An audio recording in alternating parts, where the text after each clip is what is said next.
Today we will discuss civics chapter, the Union Executive. It is the second lecture. I told in previous lecture about the Union Executive and presidents, and today the powers of the president. In India, powers of the president. Dear students, powers of the president such as administrative powers, military powers, diplomatic powers, legislative powers, financial powers, judicial powers and emergency powers. So here students, first administrative powers. Administrative powers. In which powers the president has power to select the prime minister.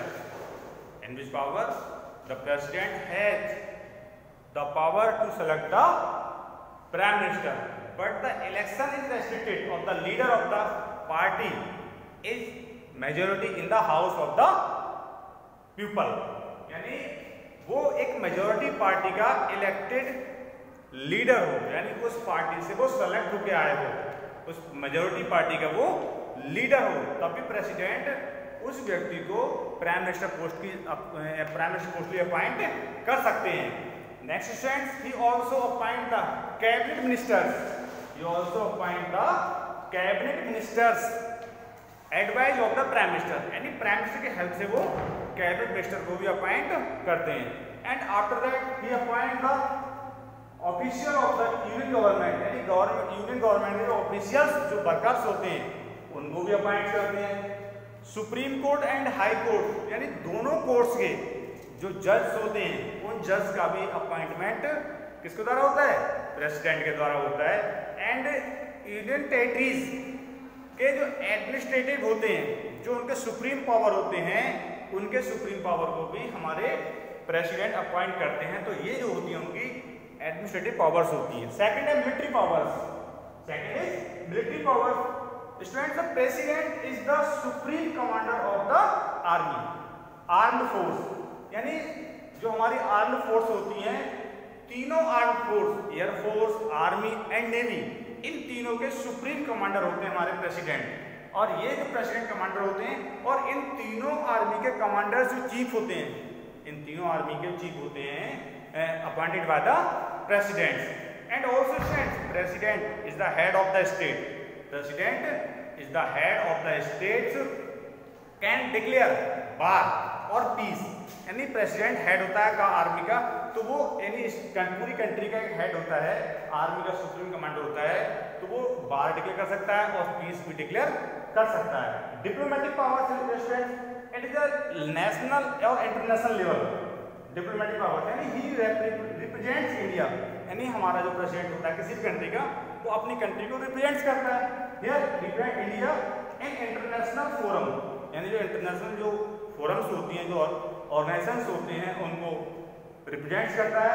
And sends and receives ambassadors, यानी जो ambassadors होते हैं, जो दूसरी country के राजदूत होते हैं, यानी जो राजदूत होते हैं किसी भी कंट्री का, बहुत सारी कंट्री से हमारी कंट्री के डिप्लोमेटिक जो रिलेशंस हैं, जो पॉलिटिशियन रिलेशंस हैं, तो उन कंट्रीज के हमारे यहाँ पर डिप्लोमेटिक जो एम्बेसडर्स होते हैं वो यहाँ रहते हैं, तो उनको वो भी रिसीव प्रेसिडेंट के द्वारा होते हैं. नेक्स्ट है legislative powers. Here legislative powers, यानी जो bill passed by the both house, यानी मनी बिल और ऑर्डिनरी बिल, यानी there are two types of bill. यानी बिल्स जो पास होते हैं दोनों हाउसों के साथ में, जैसे Rajya Sabha and Lok Sabha. There are two house of our parliament. Lok Sabha is the lower house and Rajya Sabha is the upper house. यानी इनमें जो हाउसेज में पार्लियामेंट जो बिल पास होते हैं वो प्रेसिडेंट के से अप्रूवल कराने पड़ते हैं, यानी प्रेसिडेंट के उसमें साइन कराने पड़ते हैं. यदि if the president not satisfy the bill can not pass, यानी वो बिल पास नहीं हो सकता जब तक उस बिल पे प्रेसिडेंट के साइन नहीं हो जाएंगे. यानी तो president back to the bill after making suggestion of to the parliament, यानी पार्लियामेंट की सजेशन के लिए वो भेज देते हैं. And parliament modify the bill or just pass it, यानी जब पार्लियामेंट उसको मॉडिफाई कर देती है, पास करती है, फिर पास होने के बाद में उसमें प्रेसिडेंट के साइन होते हैं। Next financial powers students, financial powers यानी our president has given the financial powers also, he cause the annual budget and the supplementary budget to be laid before the parliament, यानी जो annual budget होता है उस budget में भी president के sign होते हैं, यानी नो मनी बिल कैन, और नो मनी बिल यानी जो मनी बिल आते हैं वो बिना प्रेसिडेंट के साइन के पास नहीं हो सकते। तो वो फाइनेंशियल पावर भी जो मनी बिल होता है बिना प्रेसिडेंट के साइन के नहीं हो पाता, वो फाइनेंशियल पावर भी प्रेसिडेंट के पास है। Next judicial power students, judicial powers का मतलब ये नहीं कि जो जज होते हैं वो जज appoint by the president, here is judicial powers means the president has been given a number of powers in judicial sphere also, यानी here he is not answerable before any, यानी पार्लियामेंट वो किसी का भी आंसरेबल उसमें नहीं होता, तो एनी कोर्ट, चाहे वो हाई कोर्ट है सुप्रीम कोर्ट है, उसका आंसरेबल नहीं होता।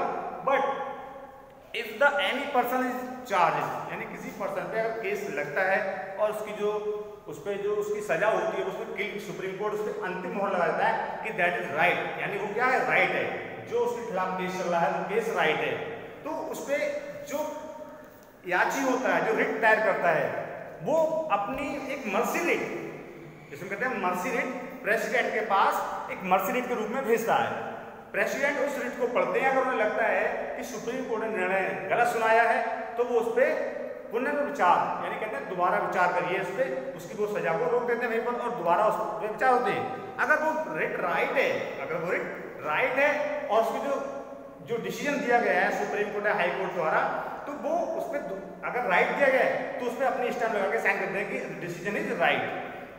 सच है students. Next emergency power, important power, यानी बार और there are 3 types of emergency powers, बार और एक्सटर्नल एग्रेशन आर्टिकल्स, यानी बार यानी युद्ध, एक्सटर्नल यानी बाहरी, एंड एग्रेशन यानी एकत्रीकरण, यानी जो बाहर का जो बार होता है, यानी जो बार था उस बार के रूप में, यानी इमरजेंसी जो होती है security of India, any part of return, यानी बाय बार, और एक्सटर्नल एग्रेशन यानी इंटरनेशनल, यानी अगर कोई भी प्रॉब्लम होती है तो बार आर्टिकल 352 के अकॉर्डिंग बार भी एक्सटर्नल के लिए यानी अपॉइंट कर देता है, वो सॉरी अनाउंस कर देता है। इमरजेंसी पावर होती है कि तीनों सेनाओं का क्या होता है, कमांडर होता है।